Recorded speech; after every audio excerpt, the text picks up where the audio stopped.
On. So in the previous class we have seen average fixed cost and average variable cost. So now we are going to see the average cost curve and marginal cost. So last class total fixed cost, total variable cost, total cost பார்த்தோம்.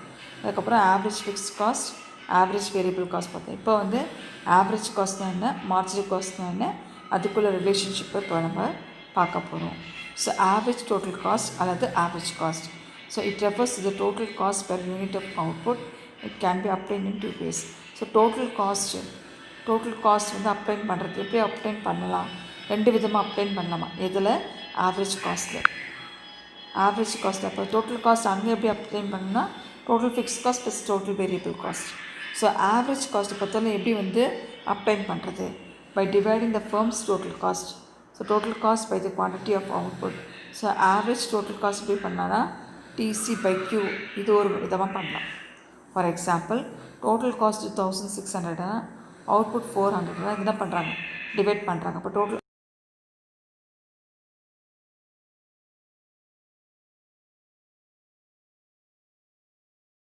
Divided by quantity of அவுட்புட்டால் பண்ணுறாங்க. தென் so இன்னொரு விதம் எப்படி பண்ணி இதை கண்டுபிடிக்கலான்னா அடுத்தது போட்டிருக்காங்க பார். So இங்கே 1600 ப்ளஸ் 4 போட்டு 400 போட்டிருக்காங்களா. If DFC S Q cube minus 18 Q square plus 19 1 Q plus 12. நான் அப்போ ஏசி என்னன்னு சொன்னேன், அப்படியே டிவைட் பண்ணியிருக்காங்க பார். ஸோ ஏசி எப்படி டிவைட் பண்ணியிருக்காங்க, by Q square minus 18 Q plus 91 by 12 Q. இது எப்படி வந்துச்சுன்னா இப்போ பாரு, இப்போ இது வந்து கியூ கியூப், ஓகேவா, மைனஸ் 18 கியூ ஸ்கொயர். அந்த காலி ஒரு பேப்பர் எடுத்துக்கலாமா.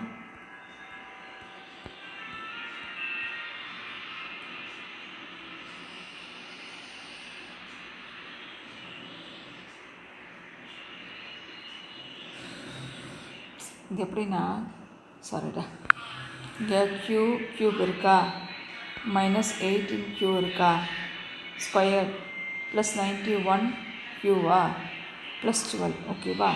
ஸோ இது எல்லாமே என்ன பண்ணுறாங்க, கியூவால் டிவைட் பண்ணுறாங்க, ஓகேவா. ஸோ கியூவால் டிவைட் பண்ணும்போது இங்கே ஒரு கியூ போகுது, இங்கே ஒரு கியூ போச்சுன்னா என்ன வரும், கியூ ஸ்கொயர் வரும். இங்கே கியூ ஸ்கொயர் இருக்குது, இங்கே ஒரு கியூ போகுது, என்ன டிவைட் பண்ணுறோம், அப்போ என்ன வரும், 18 கியூ வரும்.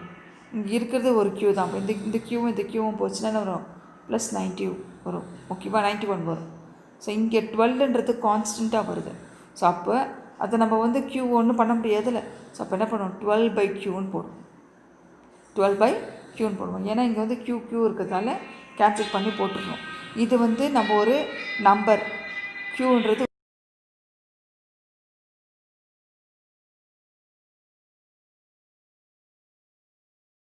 அதுதான் வந்து இங்கே எக்ஸ்பிளைன் பண்ணியிருக்காங்க. ஸோ அதுதான் இங்கே கொடுத்துருக்காங்க. ஸோ இது எல்லாமே என்ன பண்ணியிருக்காங்க, கியூவால் டிவைட் பண்ணியிருக்காங்க. கிடைச்சா ஆவரேஜ் காஸ்ட் வந்து இதுதான் வரும்னு சொல்கிறாங்க. So by ATC is derived by adding together average fixed cost curve and average variable cost curve at each level of output. So இது ஒரு விதமாக கண்டுபிடிக்கலாம். இன்னொரு விதம் எப்படி கண்டுபிடிக்கலாம், ஆவரேஜ் ஃபிக்ஸ்ட் காஸ்ட் கர்வையும் ஆவரேஜ் வேரியபிள் காஸ்ட்டையும் கண்டுபிடிச்சா ஆவரேஜ் காஸ்ட் கண்டுபிடிக்கலாம். So for example when Q equal to 2, total fixed cost வந்து 1000, டோட்டல் வேரியபிள் காஸ்ட் வந்து 300, ஆவரேஜ் ஃபிக்ஸ்ட் காஸ்ட் வந்து 500, ஆவரேஜ் வேரியபிள் காஸ்ட் வந்து 150. ஸோ ஏடிசி வந்து 650. So ATC or AC is shown இந்த table 4.6 and diagram 4.3 வந்து ரொம்ப வந்து கன்ஃபியூசிங்காக போகுது. ஸோ அப்போ என்ன பண்ணோம், டோட்டல் ஃபிக்ஸ்ட் காஸ்ட்லேருந்து முதல்ல 2 போட்டோம்னா நமக்கு என்ன கிடைக்கும், ஆவரேஜ் ஃபிக்ஸ்ட் காஸ்ட் கிடைக்கும். அப்படி தானேம்மா, அதுக்கு தான் இங்கே 500 வந்திருக்கு பாரு, புரியுதா. இந்த 1000 இங்கே 1000 2ஆல் பண்ணால் ஆவரேஜ் ஃபிக்ஸ் காஸ்ட்க்கு 500 வந்திருக்கு, ஓகேவா. இந்த 300 அகெயின் 2ஆல் டிவைட் பண்ணால் நமக்கு என்ன கிடைக்குது, 150 கிடைக்குது. அப்போ இந்த 150யும் 500 ஆட் பண்ணால் கிடைக்கிறது தான் என்னது, டோட்டல் வேரியபிள் காஸ்ட் 650.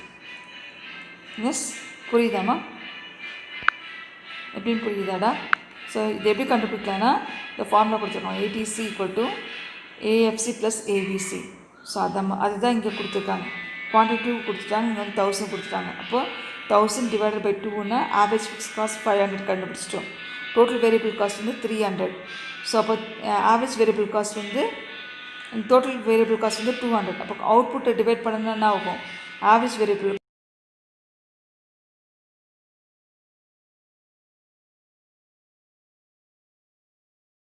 650. ஸோ இதுதான் என்ன பண்ணுறாங்க, டயக்ராமில் ரெப்ரசன்ட் பண்ணியிருக்காங்க. ஸோ அதுதான் இங்கே போட்டிருக்காங்க. இது வந்து ஸோ இது வந்து அவுட்புட், இது ஃபிக்ஸ்ட் காஸ்ட்டு, இது வேரியபிள் காஸ்ட்டு. ஸோ ரெண்டுத்தையும் ஆட் பண்ணால் உங்களுக்கு இது கிடைக்கும். ஓகேவா? எஸ். ஸோ ஏடிசி எப்படி கண்டுபிடிக்கிறோம்? டிசி பை கியூ கண்டுபிடிக்கிறோம். டிசின்னா என்ன? Total cost by Q. 1000 by Q, 1200 by 1 divide பண்ணுறோம். ஸோ அதுதான் இது. ஆவரேஜ் வேரியபிள் காஸ்ட் அவங்க கொடுக்குறாங்க.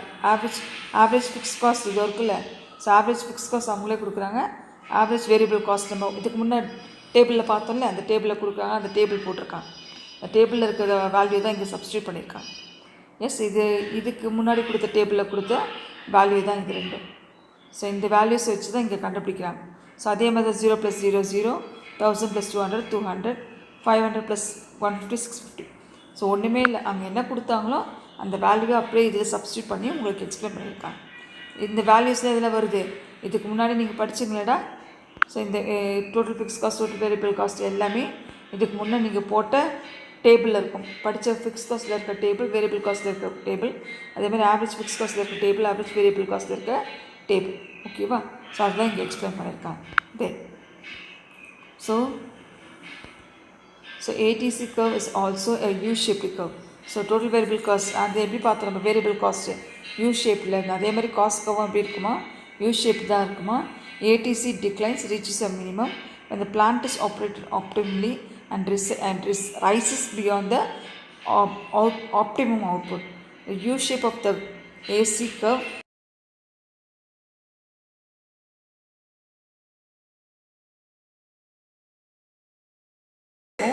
ஒரு லெவலுக்கு மேலே என்ன ஆகும், அகெயின் வந்து இன்க்ரீஸ் ஆகும்னு சொல்லியிருக்காங்க. ஏன்னா இது வந்து லா ஆஃப் வேரியபிள் ப்ரொப்போர்ஷன் அந்த ஃபார்முலா அப்ளை பண்ணுறது வச்சுன்னா, லா ஆஃப் வேரியபிள் ப்ரொப்போர்ஷன் நம்ம பார்த்தோம்ல இதுக்கு முன்னாடி. ஸோ அது வந்து law of return to scale சொல்கிறாங்க. இன்க்ரீஸிங், அப்புறம் 3 விதமான பேசிஸ் பார்த்தோம்ல. ஸோ அதை பற்றி சொல்கிறாங்க. ஸோ அந்த மாதிரி laws of return to scale வந்து ஆவரேஜ் வேரியபிள் காஸ்ட்டுக்கு சொல்கிறாங்க. ஸோ அதே மாதிரி இது என்ன சொல்கிறாங்க, வேரியபிள் ப்ரொப்போர்ஷனுக்கு சொல்கிறாங்க. ஓகேவா? இதுவும் என்ன ஷேப்பில் தான் இருக்கும், யூ ஷேப்பில் தான் இருக்கும். ஃபஸ்ட்டு டிக்ளைன் ஆகும், அப்புறம் என்ன ஆகும், இன்க்ரீஸ் ஆகும். எதனாலனா because of law of variable proportion சொல்கிறாங்க. ஓகேவா? தென் ஸோ மார்ஜினல் காஸ்ட்லாம் என்ன? So it is the cost of the last single unit produce. So அதாவது லாஸ்ட் யூனிட் ப்ரொடியூஸ் ஆகுதுல்ல, ஸோ அது வரலும் ஆகிற செலவுகள். It is the cost of the last single unit produced.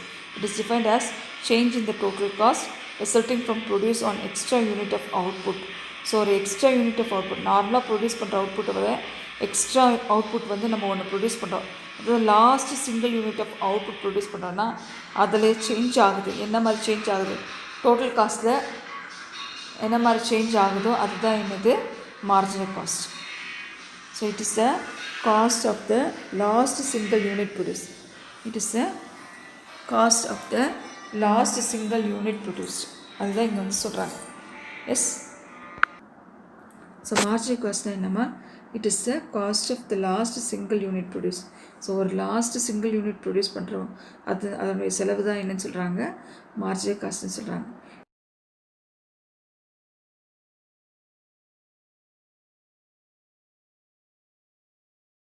Produce பண்ணுற அவுட்புட்டை விட எக்ஸ்ட்ரா ஒரு யூனிட் ஆஃப் அவுட்புட் ப்ரொடியூஸ் பண்ணுறோம். ஸோ அது டோட்டல் காஸ்ட்டில் எந்த மாதிரி சேஞ்சு கொண்டு வருது, ஸோ எந்த மாதிரி செலவு கொண்டு வருதோ அதுதான் வந்து மார்ஜினல் காஸ்ட் சொல்கிறாங்க. In other words, it is addition made to the total cost. So total காஸ்ட்டுக்கு மேலே ஆட் ஆகிற அடிஷன் ஆகிற செலவு தான் எனது மார்ஜினல் காஸ்ட்டுன்னு சொல்கிறாங்க. ஓகேவா? So by producing one extra unit of output. ஓகேவா? ஒரு extra unit of output produce பண்ணுறதுக்காகிற செலவு தான் என்னது, மார்ஜினல் காஸ்ட்டு.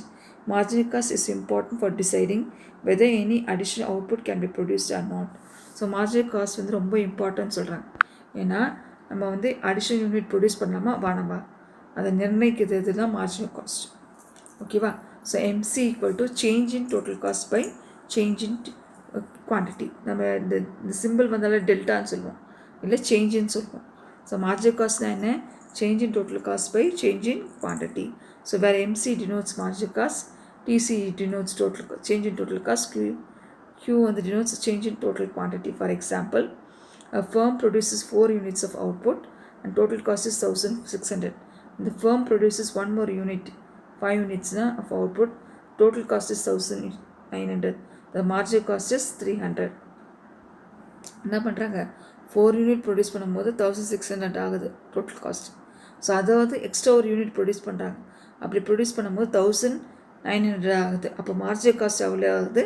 300. எக்ஸ்ட்ரா 600 விட அடிஷ்னல் ஒரு யூனிட்டு ஆகிற செலவுக்கு தான் என்னது? Marginal cost. அப்போ அந்த 300 தான் என்னது? Marginal cost. ஓகேவா? So marginal cost equal to 1900 minus 1600 தான் என்னது? இந்த 300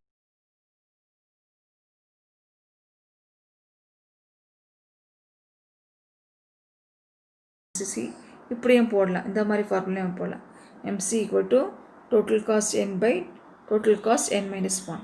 So where MC denotes marginal cost, TCN denotes total cost or nth term, TCN minus 1 denotes total cost of n minus 1th item. For example, அதாவது nth termனா இப்போ 5 யூனிட்ஸ்னு வச்சுக்க, 4 யூனிட்ஸ்னு வச்சுக்கோங்க. இப்போ n minus 1னா அந்த 5 யூனிட்ஸ் மைனஸ் 1னா 4 யூனிட்ஸ். nth termனா 5 unit. ஓகேவா? n minus 1னா 5 minus 1னா 4 யூனிட். ஸோ எக்ஸ்ட்ரா நம்ம ஒரு யூனிட் எடுக்கிறது தான் TCN. n minus 1னா நம்ம நிர்ணயிச்சது எவ்வளோ அவுட்புட் ப்ரொடியூஸ் பண்ணணுன்றதை நிர்ணயிச்சது. So when TC4 equal to 1600, TC4 minus 1 வந்து 1400. ஸோ MC வந்து 200.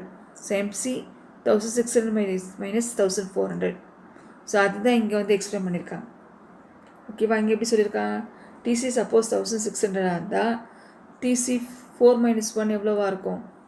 1400 இருக்கும். ஓகே, 200 லெஸ்ஸாக இருக்கும். ஓகேவா? ஸோ அப்போ MC எவ்வளோ இருக்கும்? 200 இருக்கும். MC எவ்வளோ இருக்கும்? 200 இருக்கும். நம்ம 300 பார்த்தோமா, இங்கே எவ்வளோ இருக்குது? 200 இருக்குது. எஸ். ஸோ இதை வந்து அந்த ஃபார்முலா வச்சு அப்ளை பண்ணி அடுத்த லெவலில் மைனஸ் பண்ணி பார்க்குறாங்க. ஸோ இதை வந்து டேபிளில் காட்டியிருக்காங்க, அதை போட்டிருக்காங்க பாரு. 0, 1000. அப்போது ஒன்றுமே கிடையாது மார்ஜினல் காஸ்ட்டு. ஸோ இங்கே 0 யூனிட்னா அங்கே என்ன ஆகும்? டோட்டல் காஸ்ட்டு 1000 தான், அங்கே மார்ஜினல் காஸ்ட்டு ஒன்றும் வராது. ஏன்னா அடிஷ்னல் அவுட்புட் ப்ரொடியூஸ் பண்ணால் தானே அங்கே மார்ஜினல் காஸ்ட் வரும். அங்கே அடிஷ்னல் இந்த அவுட்புட்டை ப்ரொடியூஸ் பண்ணல சொன்னோம். இங்கே 1000, 1200. இப்போ 1200 மைனஸ் 1000னா 200 தான் மார்ஜினல் காஸ்ட்டு. ஓகேவா? ஸோ ஃபிக்ஸ் காஸ்ட்டை விட இந்த டோட்டல் காஸ்ட்டை விட என்ன ஆகுது? அதிகமாக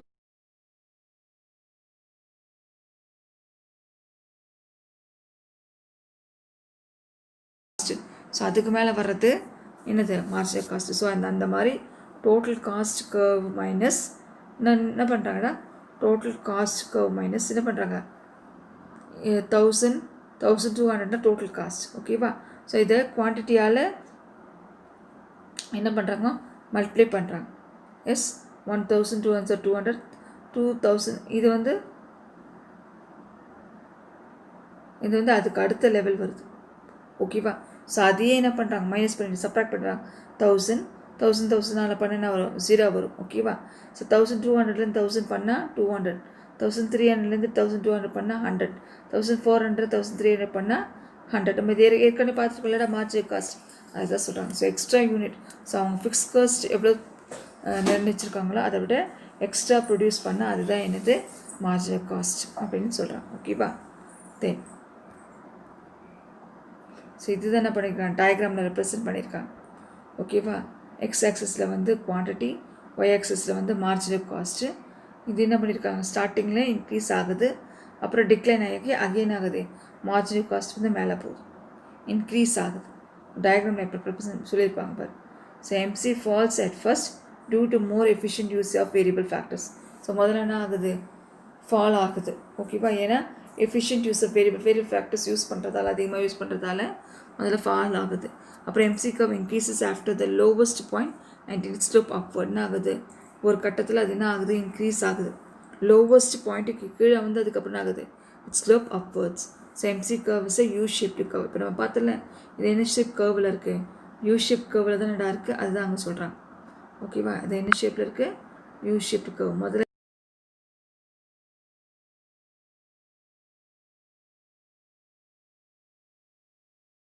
இன்க்ரீஸ் ஆகுது, இது வந்து யூ ஷேப்டு கர்வ். ஓகேவா, ஸோ அதுதான் இங்கே வந்து சொல்கிறாங்க. தென் ஸோ அடுத்தது ஸ்லோப் ஆஃப் டிசி வந்து எம்சி. ஸோ அங்கே ஃபார்முலா கொடுத்துருக்காங்க. இதனுடைய எக்ஸ்ப்ளனேஷன் வந்து நான் அடுத்த கிளாஸில் வந்து உங்களுக்கு எக்ஸ்பிளைன் பண்ணுறேன்டா. ஓகேவா, தேங்க்யூ.